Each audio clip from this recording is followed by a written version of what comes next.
Hi, I'm Ferris J. Today I want to share a story about intentionally manifesting joy. And I think this is so important. I think a lot of people leave joy and happiness to chance, or they say, well, I'll be happy when this happens or this happens.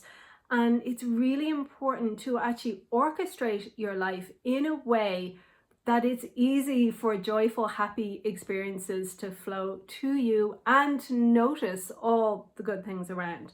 So I want to share a personal story today about manifesting joy. I love to garden. Back before I had a garden, I loved growing flowers and veg and all of that. I've recently moved into a teeny tiny apartment with the tiniest north facing balcony that doesn't even want to grow my violas. They won't even open. And even before I came, I was like, okay, if I'm going to be there, I'm going to find a way to get my hands in the soil, because that's really important to me and I know how much joy it brings me. I was very clear with my intention. There are local allotments and I've heard there's a 10-year waiting list, and my email from last year has not been responded to, but I was not deterred. I thought there's got to be some people who have an allotment who maybe need a little bit of help. And there's a lovely shop in the village and I saw they had a notice board, so I put a little sign up and I didn't get any answers, and I was like, it's okay, it's gonna happen. I just kept in my heart and my knowing, feeling my hands in the soil, because that's where I love them to be. And I was like, it's gonna come, I'll give it space to come.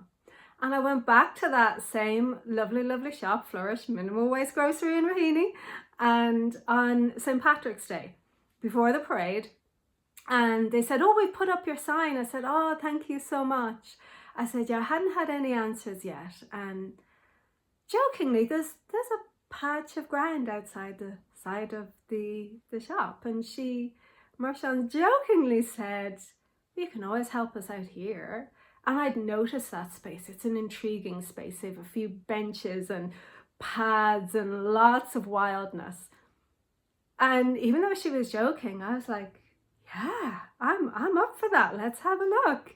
And I walked around with Craig and I said at one point, have you any tools here? And he's like, yeah, there's some there. And by then the parade had started and I'm not really a paradey person.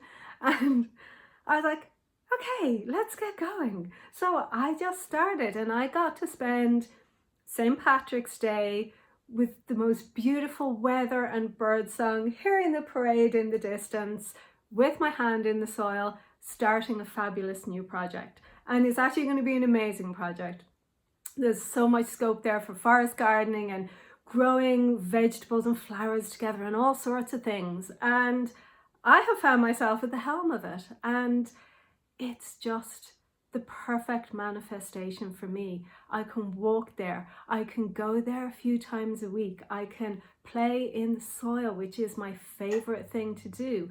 I had no idea how that would happen. I thought it would be an allotment. No, or helping like out on allotment and having a tiny piece.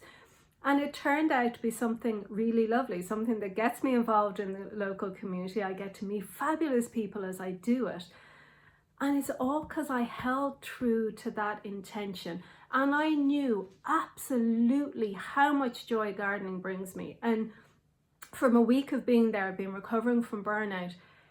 It helped me so much to be in the daylight and the sun and just doing my thing. I'm still just clearing beds, but it lifted my spirits so much. And I wanted to share that story to inspire anybody who's wondering what might bring them joy or is hesitant to really go for it.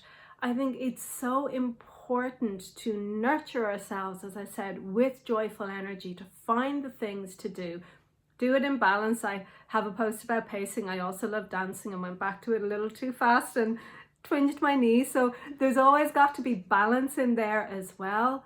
But follow the energy of the joy and usually you won't go wrong. Thanks for watching. Bye for now.